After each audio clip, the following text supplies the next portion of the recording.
বন্ধুরা good afternoon. চলে এসেছি আজকে মেয়ের মাছের ঝোল কেমন করে করি সেটা তোমাদের সঙ্গে শেয়ার করব। এখানে দেখো কড়াইতে তেল দিয়ে দিয়েছি আর একটা তেলাপিয়া মাছের দাগা নিয়ে নিয়েছি, ওটাকে নুন হলুদ দিয়ে মাখিয়ে নিয়েছি। মাখিয়ে নিয়ে এবার তেলটা গরম হয়ে গেলে দিয়ে দেব।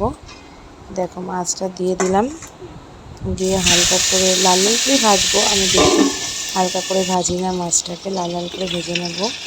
উল্টে পাল্টে ভালো করে ভাজবো যাতে গন্ধ না ছাড়ে। আমার একটু মাছের গন্ধ লাগে, যে না ভাজলে ভাল লাগে না। এখানে দেখো গাজর, আলু, কুমড়ো, পটল, টমেটো, পেঁপে সব দিয়ে কেটে নিয়েছি। নিয়ে এবার আমি মাছের ঝোলটা করবো। বিনসও আছে অল্প একটু। আর এখানে দেখো কেটে নিয়েছি আর মাছটাকে ভাজছি। ওদিকে তেলের উপরে লাল লাল করে ভেজে নেবো মাছটাকে। ভাজা প্রায় হয়ে গেছে, উল্টে নেবো। এটা আর একটু লাল লাল করে ভাজবে পাশটা, এই পাশটা ভেজে নিয়ে এবার উঠে নেবো। দেখো তুলতে যাবো আর পড়ে গেল মাছটা, যেহেতু হাতে ক্যামেরা রয়েছে ওই জন্য। আর এখানে দেখো একটুখানি সামান্য জিরে ফোড়ন দিয়ে দেবো। দেখো জিরে ফোড়ন দিয়ে দিলাম, দিয়ে এবার সবজিগুলোকে দিয়ে দেবো, আর কিচ্ছু দেবো না। দেখো আমি সবজিগুলোকে দিয়ে দিলাম, ওই সামান্য তেলে দেবো, দিয়ে ঢাকা দিয়ে দিলাম। ঢাকা দিয়ে এবার সবজিগুলোকে ভালো করে নাড়িয়ে চাড়িয়ে নেব, নাড়িয়ে একটু ভাজা ভাজা করে নেব। দেখো একটু সামান্য হলুদ, নুন, ছোটো চামচির 1 চামচি নুন, 1 চামচি হলুদ দেবো। আর স্বাদ মতন না হলে তো বাচ্চা কাচ্চারা খেতে দেয় না, তাই না? আমি একটু স্বাদ মতন যেরকম আমরা খাই সেরকমই দিই। আর একটা ছোট্ট কাঁচা লঙ্কা দিয়ে দেবো। দেখো ভালো করে নাড়াচাড়া দিয়ে নিলাম, দিয়ে এবার একটা কাঁচা লঙ্কা গোটা দিয়ে দিলাম যাতে একটুখানি লঙ্কার গন্ধটা আসে।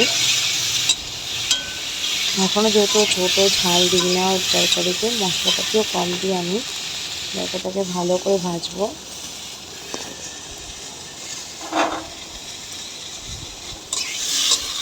দেখো নাড়িয়ে চাড়িয়ে ভেজে নিলাম।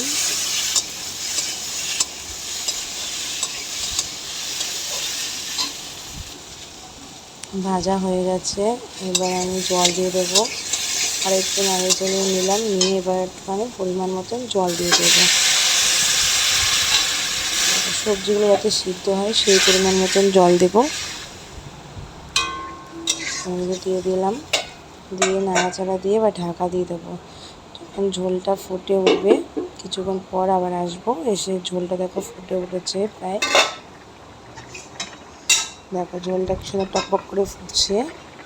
এবার হালকা একটু কমিয়ে দেবো, নাড়াচাড়া দিয়ে ভালো করে সবজিটা দিয়ে ঘুরিয়ে দিলাম, দিয়ে এবার ঢাকা দিয়ে দেবো। আবার কমিয়ে দেবো, এবার গ্যাসটাকে কমিয়ে দেবো, দিয়ে ঢাকা দিয়ে দেবো। কিছুক্ষণ পর আবার এসে দেখো এবার সবজিগুলো কিন্তু হালকা হালকা সিদ্ধ হয়ে গেছে। এবার মাছটা দিয়ে দিলাম, দিয়ে ভালো করে নাড়িয়ে চাড়িয়ে দিলাম, দিয়ে আবার একটু ঢেকে দেবো।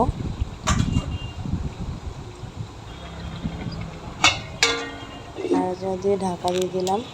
এবার কিছুক্ষণ ফুটে উঠলে 5 মিনিট পর আবার চলে এসেছি। দেখো অনেকটা ঝোল কমে গেছে আর সবজিগুলো প্রায় কিন্তু সিদ্ধ হয়ে গেছে। দেখো খুন্তি দিয়ে আমি দেখে নিলাম সবজিগুলো সিদ্ধ হয়ে গেছে কিনা। হ্যাঁ, সবজিগুলো সিদ্ধ হয়ে গেছে। এবার আমি ঝোলটাকে নামিয়ে নেবো। কেমন লাগলো এই ভিডিওটা প্লিজ কমেন্ট করে জানিও। ভালো লাগলে একটা লাইক, একটা কমেন্ট করে দিও।